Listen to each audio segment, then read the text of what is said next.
Look at this map of the United States.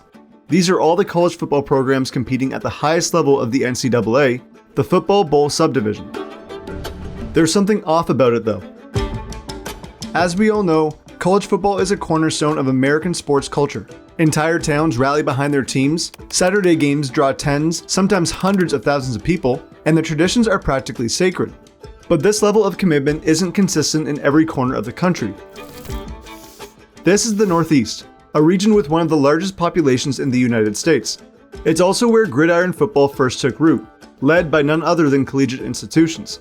Yet, as we can see on this map, there's a scarcity of top-level football when you consider how many people are living here, along with the sport's rich history in this region. Stadiums here don't sell out like others, most rivalries aren't commanding national attention, and the sport is far from a cultural phenomenon, at least at a collegiate level. The question is, why? It's certainly not for a lack of people or history. Sure, there are some notable programs and marquee games, but for some reason, college football is seemingly put on the back burner here, and that likely won't change anytime soon. To understand college football's relative absence in the Northeast, we need to look back at its origins and the role it played in this very region. Way back to well over a century ago, football was a Northeast-dominated sport. It took on many variations and eventually evolved into the game we know today.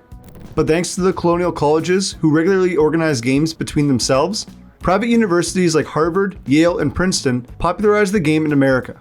In fact, if you look up the national champions from over 100 years ago, you'd consistently find an Ivy League school. These institutions were, and still are, culturally elite colleges. So football here wasn't just a rough and tumble game. It was a reflection of prestige played by those who came from the country's most influential families. But despite being instrumental in the sport's development, these schools represented a relatively small portion of the population, all while having a strong barrier of entry. Their exclusivity, both in admissions and athletics, made it difficult for the broader public to connect to their football programs. This stands in stark contrast to what we know college football to be today. There goes Davis! Oh my God! Auburn's gonna win the football game! During this time, however, education in America was changing behind the scenes, and this is all thanks to the Morrill Land Grant Act. For context, 1862 saw the Morrill Act introduced, which granted federal land to states for the purpose of establishing public universities. These institutions were tasked with providing accessible and practical education to the masses, particularly in agriculture, engineering, and military science. So over time, when new states joined the Union, whether during the post-Civil War era or through westward expansion, land-grant universities immediately became central to their identity since these institutions were often established shortly after statehood. This meant that those living in newly formed states had an outlet for their state pride. By the late 19th century, many of these land-grant schools had developed football programs that further amplified this state pride. Suddenly, you mix in some marching bands, traditions, and weekly on-field battles between schools from other states. These institutions would go on to symbolize the shared identity of its residents, with football being the primary outlet. These schools were accessible, but not as accessible as buying tickets through SeatGeek, the sponsor of today's video. Right now, all across North America, stadiums and arenas are buzzing with energy. From football to hockey, basketball to soccer, whether it's college or pro, there's no shortage of events to catch live. If you've been looking for something to do or want to see your favorite team in action, SeatGeek makes it simple to jump in on the excitement. And to make things even more exciting, my code MAPIFY10 gets you 10% off any tickets on SeatGeek. It doesn't matter if it's your first time using SeatGeek or your 50th, you'll still save 10%. SeatGeek takes the guesswork out of buying tickets. Each ticket is rated on a scale from 1 to 10, so you know you're scoring a great deal. Just look for the green dots. Those are your best bets. But see for yourself. Open up the SeatGeek app, add MapIfy10 to your account, and start planning your next outing. Whether it's a heated rivalry, a concert, or just a fun night out, this code works on any tickets you want. Just click the link in the description below and claim your 10% discount. It's as easy as that. Now, back to the video.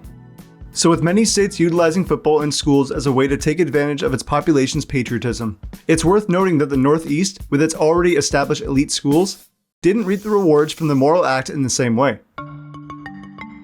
While land-grant universities wriggled their way into the region, they were often overshadowed by a dense network of private institutions which made it difficult to rapidly spread school pride to residents in the area. Meanwhile, in regions like the Midwest and the South, public universities were relatively free to carve out their identities without any competition. Plus, the fragmented nature of higher education in the Northeast also played a significant role. Many public universities in the region developed as part of sprawling state systems, with multiple campuses serving different areas. For instance, the State University of New York is made up of over 60 institutions. This makes it challenging for any one campus to dominate any particular region's sports culture. Lacking a single home base contrasts sharply with other state schools that primarily had one campus to take in their vast network of students and alumni. And to make matters even worse for college football in this area, the elite universities that once dominated the sport eventually shifted their focus away from athletics. Prioritizing academics above all else, these high-end institutions chose not to compete with the rising power of large state universities that built their identities around athletic excellence. But wait, just because college football grew beyond the region in which it was developed, that doesn't mean that football as a whole is disregarded here. After all, there are well over 50 million people living in this corner of the country, plenty of whom are avid football fans. In fact, this population density is a significant reason why collegiate football is pushed to the wayside here. Unlike the sprawling towns and relatively less populated areas like the Rust Belt, the South, the Midwest, and beyond, the Northeast is often defined by the cluster of its major cities. For example, Boston's storied legacy with the Red Sox, Celtics, Bruins, and later the Patriots has long made pro teams the heartbeat of its sports culture. And in New York, the sheer number of franchises across every major league offers fans an abundance of options. This pattern extends across the region. Throughout this corridor, nearly every major city boasts representation in all 4 major sports leagues. Many of these cities were among the first to host pro teams during the formative years of these leagues, which gave fans a reliable, high-level product that grew alongside the leagues themselves. As professional sports gained national prominence, the loyalty these franchises received cemented them as the primary focus of the region's sports culture. Meanwhile, for colleges, this left little room for any competition. Sure, Rutgers and Syracuse have notable programs, the annual Army-Navy game is one to mark of the calendar, and depending on if you lump them into the region, Penn State has quite a strong reputation. But for the most part, professional teams took over in this region.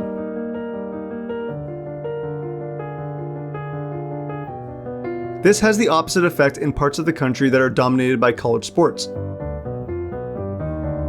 Some of the biggest football programs in the country have been able to develop into such a powerhouse because the metro areas weren't big enough to attract a major professional franchise of their own.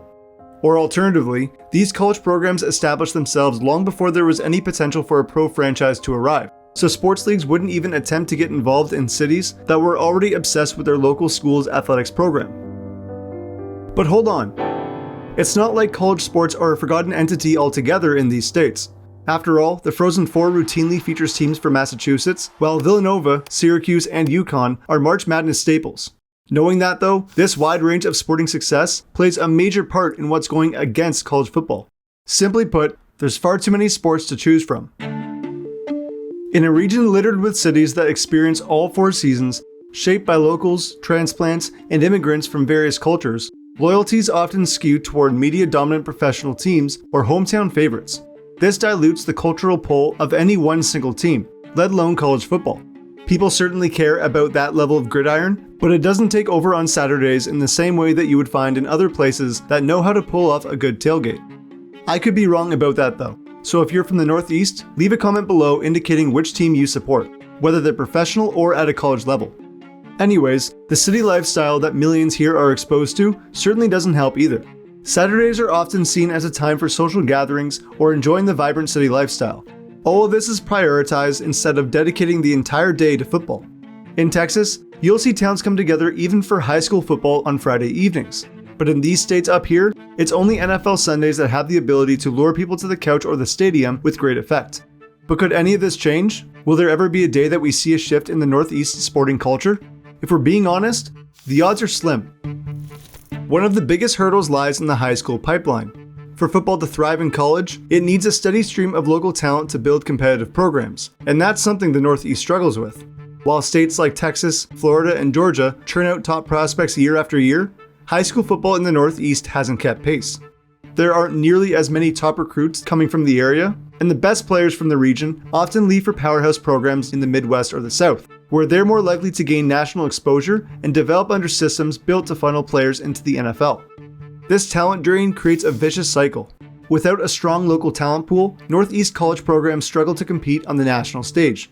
And without successful programs to rally around, young athletes in the region are less likely to see football as a viable path. In contrast, other sports like basketball and soccer continue to grow in popularity. This will only divide attention and resources even further. Lastly, the growing awareness around player safety is also important to note, as concerns about concussions and long-term health risks have led to declining participation in youth football across the country. This trend is especially pronounced in urban and suburban areas that you see dominating the region. Parents are becoming skeptical of the sport's violent nature and are more likely to steer their children towards safer athletic alternatives. Given these challenges, it's hard to imagine a seismic shift in the region's relationship with college football. The history, the culture, the professional sports dominance, the lack of local talent, and now the health concerns, these factors create a perfect storm that limits college football's potential for growth. Now, obviously, there will always be a demand for college football. People will still root for their alma mater, and even more will continue to love everything the Power 4 conferences have to offer. But in this neck of the woods, there's far too much going on for all eyes to be fixated on one specific level of football. And if you want to keep up with everything going on in the big picture of sports, then I highly recommend subscribing to this channel and signing up to my newsletter, Sport Vista. Every Sunday, you'll receive an email with the 3 biggest stories of the week that involve sports stadiums and much more, so you can stay up to date with the big picture stories that might fly under the radar. As always, if you enjoyed this video, give it a thumbs up, and don't forget to subscribe as it goes a long way. Thanks for watching.